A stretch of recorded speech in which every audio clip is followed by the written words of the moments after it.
E mapue mo ko ilang yala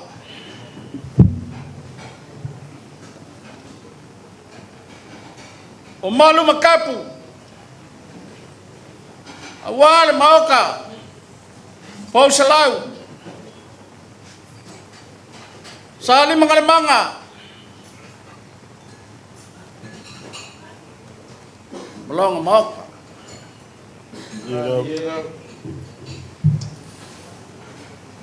Ema foi a ukovangu. Ala kaliwa malu. Masolia si papa. Ai sila kauloa. Fai kama ngakula makapungu. Ele sa ngeya fese kuolala. Fa kulo foi. Ikapuya moka makapua. Awal kako silfai ngalingai kaya kulo leala nga le fil kai nga lak seu ali seu pe ko esa nga kielo longo ele si kafilia foi nga pe faolo kalia sia poyal ka kifa male ko polo mga ko foi ku fa samoa awal ko fafalele leu kanga o kula ki makula ko malaw Samoa fai mai malu kau ya ku bebe ali poi makapu malai la tipongiu kulau ia le malu kulau makar pua kulau ia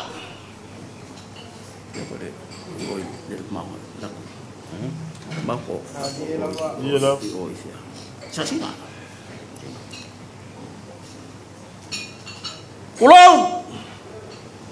Kulau fleaka. Kulau lawa kele ngi lapa si kalaus. Kulau lawa kele wale afio kaman fale. Makaya mafabu nga. Besuai sayuli ole alon manikoa. Fioi pau. Kau si vakele no lako kofa. Unga mamangula leua ulumale. Le fikalenga le pule lua mal fainga mal kofa pule. Le kawai ko mal sa fainga. Le mamalu yake ia faleaka. Kulau malai filongia. Ole mau kai kawave ole kupua kawave ole malai kawave. Pola pui le faukanga le falcolu. Fioi no suai. Ai no sa kwa sama dia kwa. La lango le launga al falcol. Kulau lava. Le kalkongonga le kumalola la kawsifo. Waleva mamako fakali. Ayali kalkongonga ufais kwayo le mako mai. Onga lunga wala. Ale nganga ma walunga. Kalo fai mai kumalo. Awala so mal fama moe. Fanga fua yela ngo fanga. Mangalo seleo.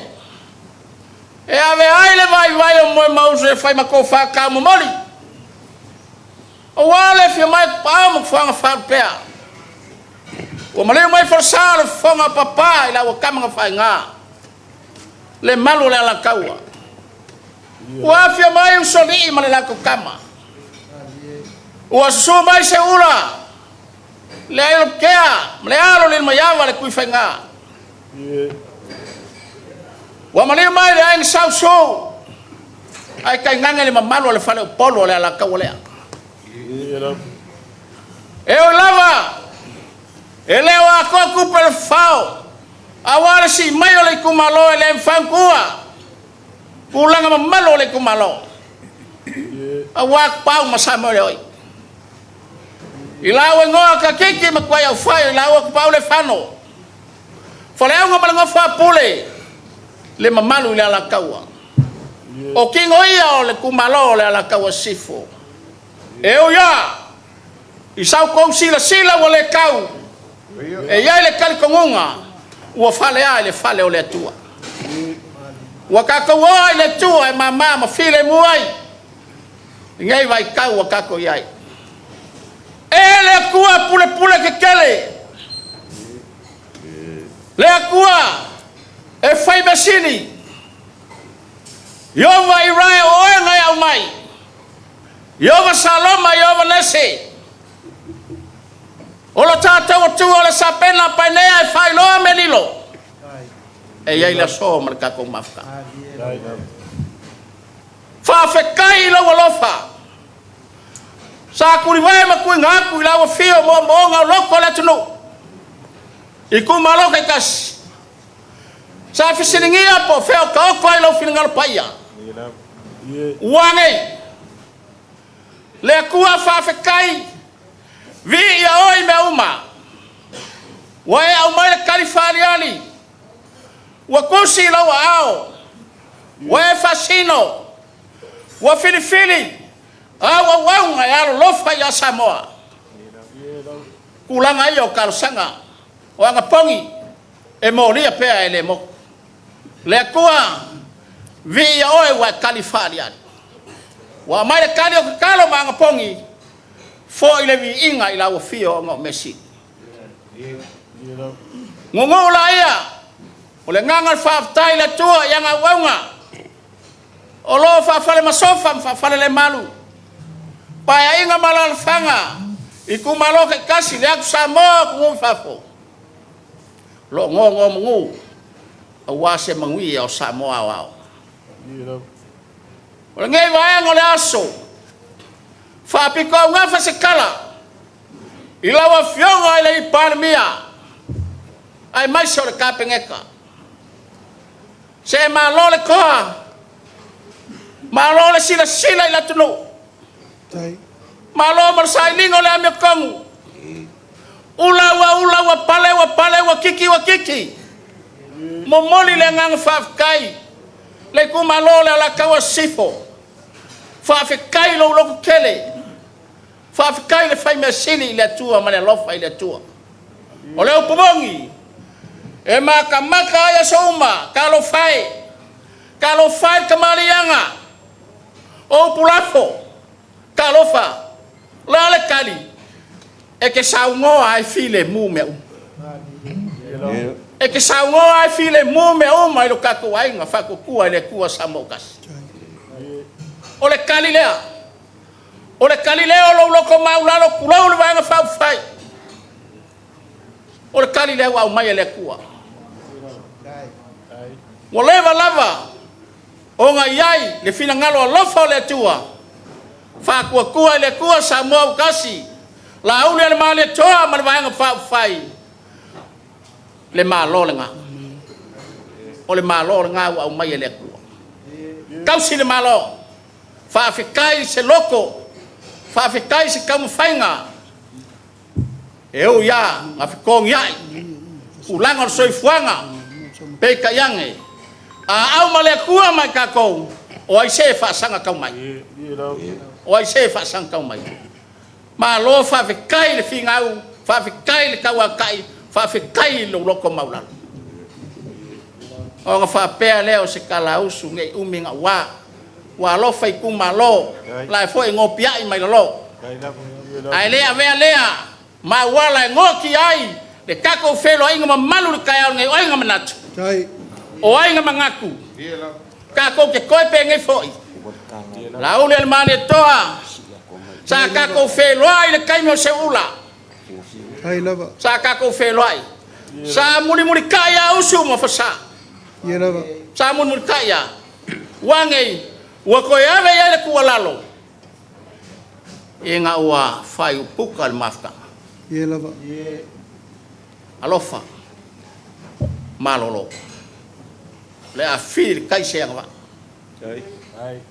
le wa ya fi fringa au kasi le ku malo le la kau sifo o le fionga ia kai kuave a lima man ka kiki se yuli ia o le sui filifilia lea o kaule ka ua sira fai keli ia ai ka upea langa o kaulangi o le fionga le ia ua vea lea masui o lengo fōle o la kau sifo a wale whaalanga mai a le tunu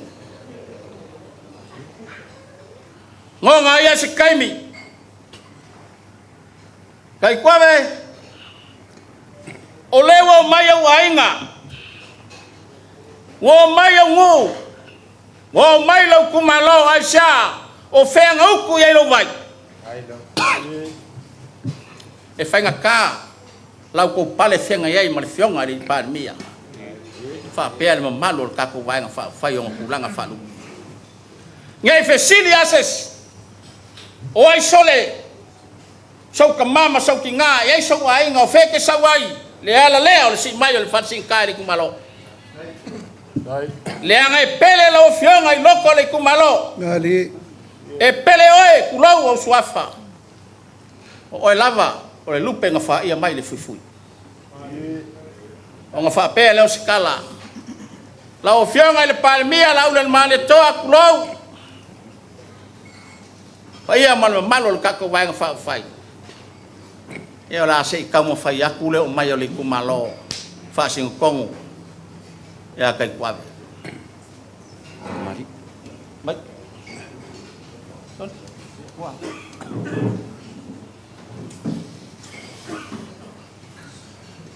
lau whionga tatai lau whionga i le palmia alo mai o le akam whaiak whakamali lea wa whawaku sui inga nga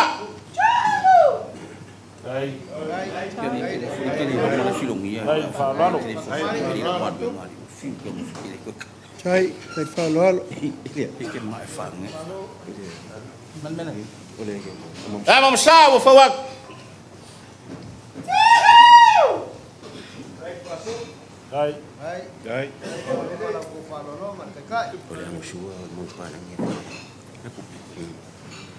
ule anga sua le mang palangi umako whaliwa e whai ngō whia o ngō le kanga le whionga le pandemia ia whekala mako wha i fukai mana fukai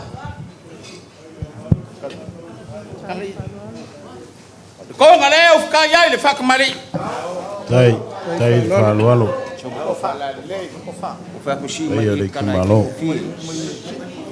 e foi ela que eu puxei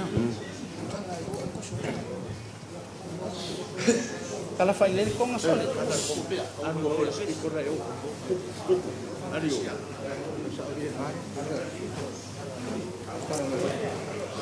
Alur kamalari ko nga Sao. ole ko fale ai la ofionga Sao whalalei pa tai whaloalo.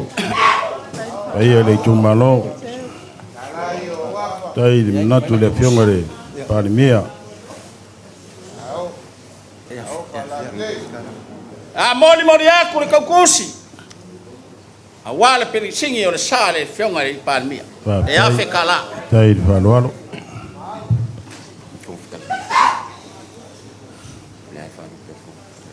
Chai, la ofionga le fonga kalai alo mai o le akam fayak wa kofa mat kofa tol o mali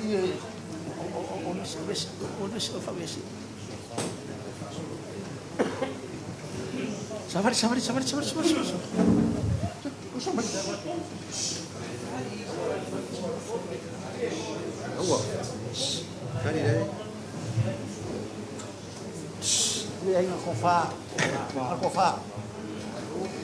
Tai. Kai skaiau. Alu sesio. Kamut. Ele ingumi angi me ale kumalo le ka awaku. Tai ole atungalu. Ko fale la fionga. Tai Le whaloalo. fonga fkalai.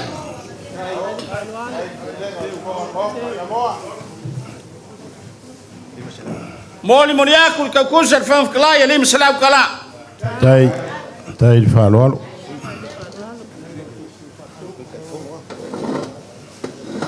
Leila wapi. Suika ke fong.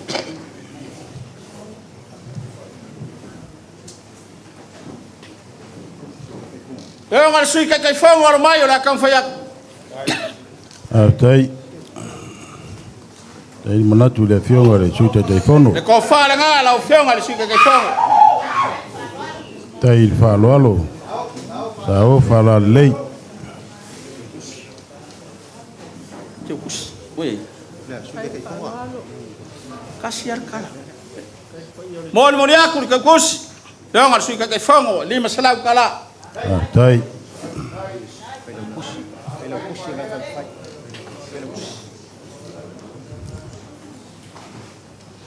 Orang fai lau kusir bang fai le mai. Ora akan fayak.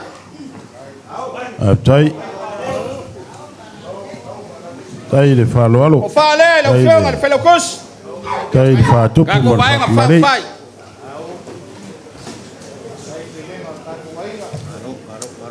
Tai le manatu sunga le autu stuso Moni le aku anga ke kus. whai. Lima salau kala. Tai le whaloalo.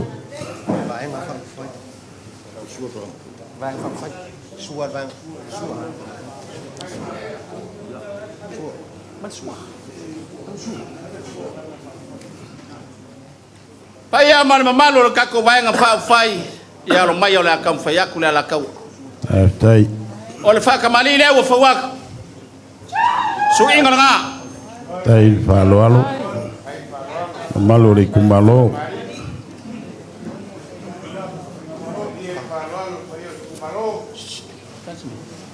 Among sa wo fawak. Tai whaloalo. Ko nga leo fka yai fa kamali.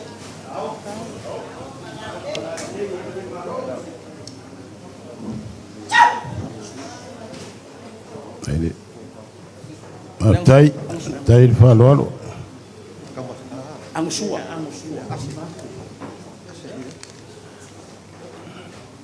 Kele fai pelo, o fai pe. Sao just angusua fa kamali ya fe kala. Vai nga fa fai. Tai whaloalo. O le pole na wa fionga mo mausu. Ko fa. Ko fa.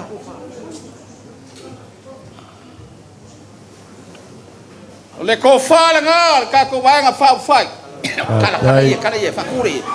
Tai whaloalo. Sao whala lei. Lia whaloalo. Malu le tumalo.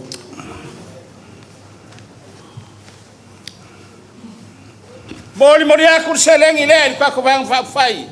Eli ma fe kala. Tai le minatu le. Kako vaenga whai. Tai le amalos. Ole pa inga le o mai. Sel manga yo le mafuka. O ma o kale si halu ku fuka fo. Ali O masangi uma ka ko ai. Sa fai am fai ka kenga mar ka singa ka ko size 2 sa o mai ngakan. Ongi. Wore yang size 2. Le ka ma fakanga le bang fai ko wa fe kala. Tai le whaloalo.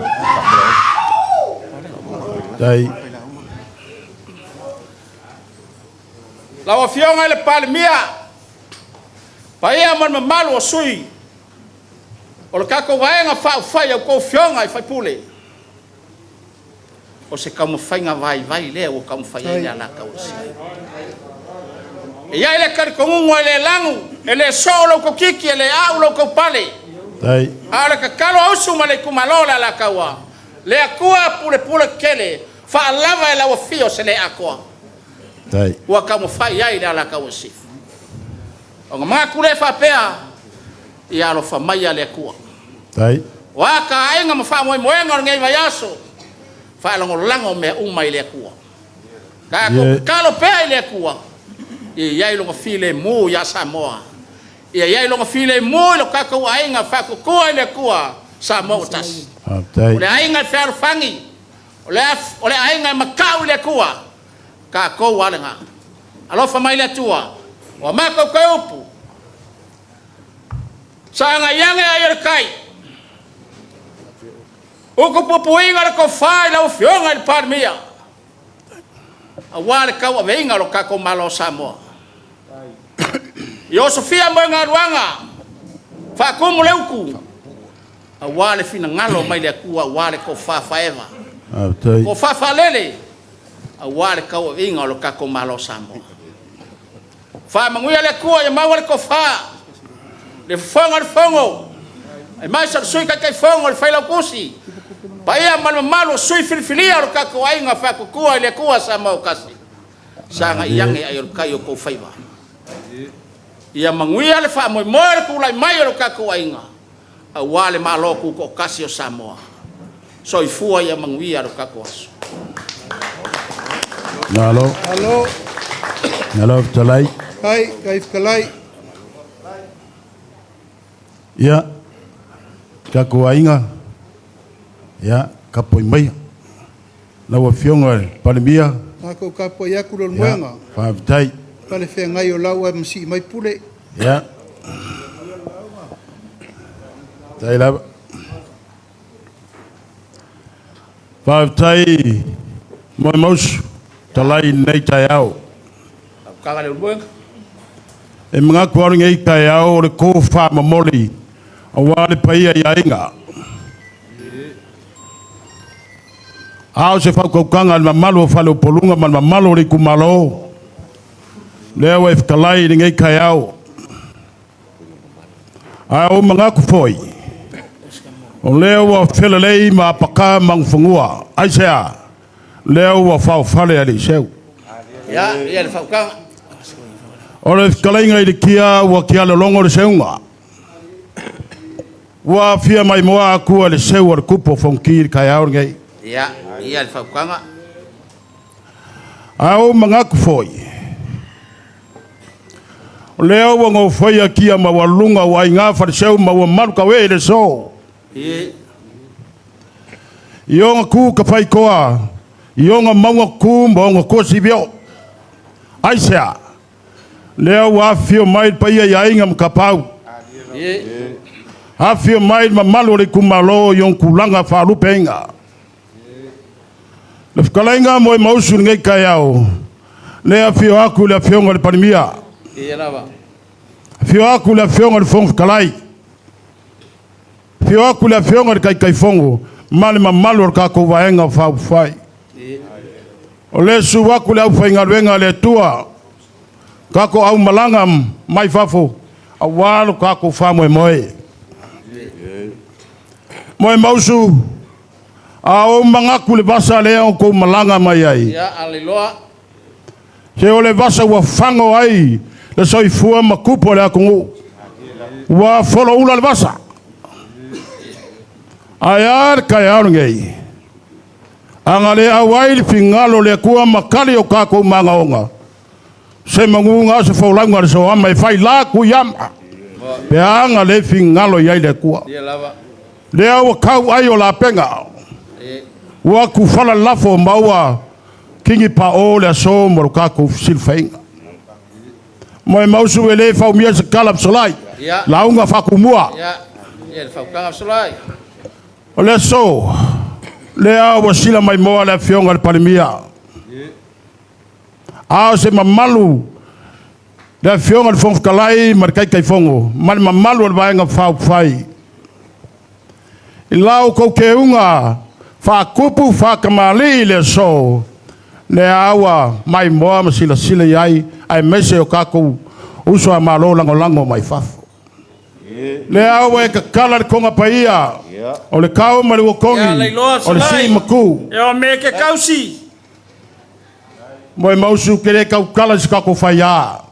Ya. E anga ka ke ainga. Kele o ka faya. Fa kanga. A le so ma le fa mo le aku le nganga o fa fikai. Fa fikai kele. Se le ima mala leo ko au yai. Le awa pale yulu aore. Fionga pale mia ma ngai vaenga fa pai. Lau ko falo alo ma walunga. Ele kaungo fienge yasu. Ai wa whakingo loko mangaku I loko suia pai pule.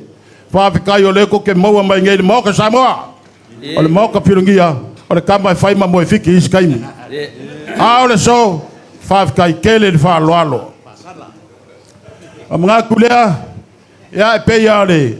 Kalari kulangi lea. Kau ia ingo whakaka I palalaua ma awa soifua. Ai whako koe whonga. Lea kua manguia.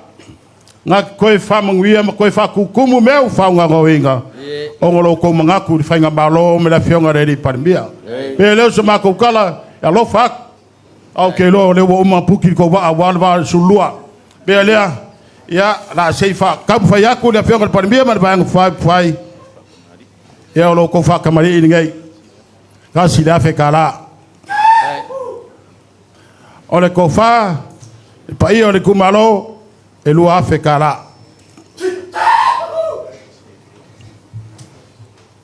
O loko pasese, e lua afe kala. Ia, momori aku le anganga whafkai kele moi mausu. A vea lo fonga kalai, whai marko whaare I kumbalo. Ia, ele ngalo lumaka uso a whai pule, o le mea lo whalea, ila kalainga e lima se lau kala. Ya le se mangua la kur ke kusi ai kur kup. Ya. Ya moi mausu pa kaya morngai kayao. Wa se ele maria vai fie fa fonga le parmia morngai vai ngam fa fai I lo fonga ka mori ngai kayao. Wa pele ya ole lo la fodea. Ele lima se lau kala. Ya foi melhor se mako kala lange mar pa ia inga mawar ko fa lange mar pa ia falu polu ya mawala ko fa ko kanga au nge solo foi pe ngau sier ko ai ku malele war ka singa inga ya liu mai ngai ku angale lei ya fionga de parmia vo song mangaku ya ku puinga fulo senga ula awar kai inga le malo ya angale lei ngai ku ole vai nga fa fai ya ole le opsolai malanga fa walo fa tai wa whamalof ka life solai. O lau whau sunga senga ma lau wha malele o le aku o le kaya o le ngali wa whaangi au ki o malie. Lele whau o mapu le vai malu le ulima ngai sau ma mau waifo I ngā wakau. Uma whau ka poi le kapu ku pole sava pe o le kala li kau fia kau le papa. O ngā mga kuref solai ka lo whai. Ala I loa le whau kau kanga aluan mo mau. Ulo wia le fio mai le fionga le pale mia. Ma le vaenga whai. So lai, o alo whakalai. E lau mangaku, e langa whai mailo ka maha. Awa ki seu lau ngai leo se mele se makai seu lau. Peka ianga ku lango langa no sa o fia pai aku ai. E le whanga le kui pe makangi kau muainga lau sa. Ua so ula le whala, muku whala le la whonga. Le so ma le wha moe, wha whikai wa whakoi inga le launga. E mongi a oi. Sau kau kango kwai lo fue I se kai me ke o so fai se ka fai amo mua pe ka yangi o e fa ko inga le so e le ngi me fo ia kau kalango ai kasi le menga mai fusi le fa o malo ni lo o la kako ai ngi o la kako ai ngi o nga fa pele mo moli le ngangol fa kai ka ele loko la ka o sifo pa mai nga ka mai ngo fa sa la ing sau su mo moli le ngangol fa kai wo ko maa wo ko milsia wo ko piunga e yai le kar kongunga e le ai se kau se aulo ma se ali o ma ko ki kau ya kwai de angale le wo fa ilo ni ngai kayao pa olea o le kakalo a lo fa ia le kua ko e foa ilo sia malong kama ainga e me o mo fa nga ngalo ko mangaku a walo ko walo lo fa male angale le I le ku malo le ala ka o sifu o lo afio mai ai se o ma ko kama le afionga ia se uli kai kwave ia nga fa pe lea o mako upu o fo tamo moases mai konga mole solai o lo la folea le nga fa ka le sa e malele tai fa lo alo awa ka ko pale fe nga ia ile so fiel media mori aku ka ko se lima se lau kala tai fa lo alo moi maus fa tai pa ai o su uma Tai. Whaafikai le whaaloalo. Whaafikai lau kau maau. Mino sia lea. Ua susu ule ala kau. Kari kongonga. Ngā olea kua pule kikele. Ngā ki koe whaakumu ma whawai longa susia ma longa mau ai. Ia maa ia langi ni kako mawhakanga. Kua ka whalu ngia olea lea ni whionga i le parimia. E iai le anga le lei ma le alofa olea kua. Mau whausanga ole fue. Tai. Tai. A wā whai o malo. A wālau kūlai mai lau whionga. I le kau a veinga o le kako malo Samoa. Whaafikai le loko kele. Whaafikai le koa. Kako ainga whai. Fongo le fongo. Whai lau kusi e maise. Sui kakai fongo. Sui umo le kako wainga whai. Ia iai le alofo le kua ia maua lau koko wha. A wā whai o malo. Tai. Whapele o se kala. Le a se kaimo le a kako kau mawai kua man fuam kape le fideli. Ie ova ilo kako wā. Le a kakalo mai ni whainga malo. Ngai ia makuia, ngai ia manguia uko whaiva alo filima. Tai. Wā le kau kuainga. O si o kako malo Samoa ionga upo whai. Tai. Manguia kele. Wha manguia. Le ala kau sifu pau mainga. Wha manguia. Ilo mako sui. Le a fionga. Ka mao le kumalo ala kau sifu. Ia mawalang ko wha. A walau ko pale whingai. Wā whai o malo. Mara kako wanga whai. Ia. So i fua ma ia manguia lo kako waso. Tai. A malulu atu. Pai ai ainga. Tapau ma malu le tu malo. I lau talainga moe mausu. Pa malulu atu maasu vai malu i puenga. Le a le mawhai ona tātou tarisua whātasi. Ono lo no fofoi ai olo ai isi tu malo. Ia olo a ngai mai. Ia warwha moe moe o nei tai au. Male a nganga whāloalo. Ia māku se kuri o vali. Ole loko ngā o le kumalo. Tai. Avel wha mua lai. Sao i mai kako kumalo kako kumu. A wal feilo inga ngi kai au ngi yasu. Tai. Ole kai melengo ka ngofo ila ulau. Ele ia se menga sa força. Ele so songi kia. Wa ngalo wa ngima kia malai filongia. Lengo ngofa o malai filongia foi. A lengo fongo foa. Ora tu. Lengo ka wa ilo ma fa fa ya malai filongia. Lenga lava le ko. Okay, mangako lewa. Whafsanga isenga ula kai au malai asu. Sao no ngai lau fio. Ele ko o fo iso leo i le loko lewa umang fai fa ko kanga la rufa fa lo polunga. Ai le mafai anga nga ki ifo i fa ko la vai ka ko mafkanga. O angi menga kupur ka ko mafkanga mse ula ka ko fa ngalo. Tai. Ai le ka mua alo le ka ko ikumalo. O le awa ko king or kamanga moi le anga pe upu e fai o lau fangua. Le wo ko mo mori mai ka ku avele fa wa ka ko kua ka ko avele yuka pe o yo Tai. ka ko fe lo ai fangua fa ka ko upu makala yair ka yar nge papela ia ka ko mai la ia ave fa kasir ka ko kaulanga a pala malo alo fangie le ku fa ku kumu me fanga ngoinga la vo se ka mo fa ia ku ka ko wainga ia ere mengiro vakngilo o nge ia ka usairi masalo va so le amaka fam singonga. Ia ka ko ka kalo e fai ma kom ka fai oi. E fai foi la kom ka fai oi nga yaudi masaole. A moi moole sui or ka ko ku malo ia ka ko ka ave. Fa pelea ia manguia ko malangaku. A ma ko wo foi fai fa moi moole va so fo ava ngoa. A fio mai kala mai ao ka ko wo fai fa kasir ka ko kaulanga. Ia manguia lo ko foi yak. Tai. O vo se manga ko kala lu mole mo ma ko ngofo aku. Ia ma ko kyo ka ave malo. Kako pesira fai pe manguele so. No. Kako kiu la kasi pe malele lau fionga li parmia. Kako fa pe fai. Manguele tu kako wainga fa. Sai lava.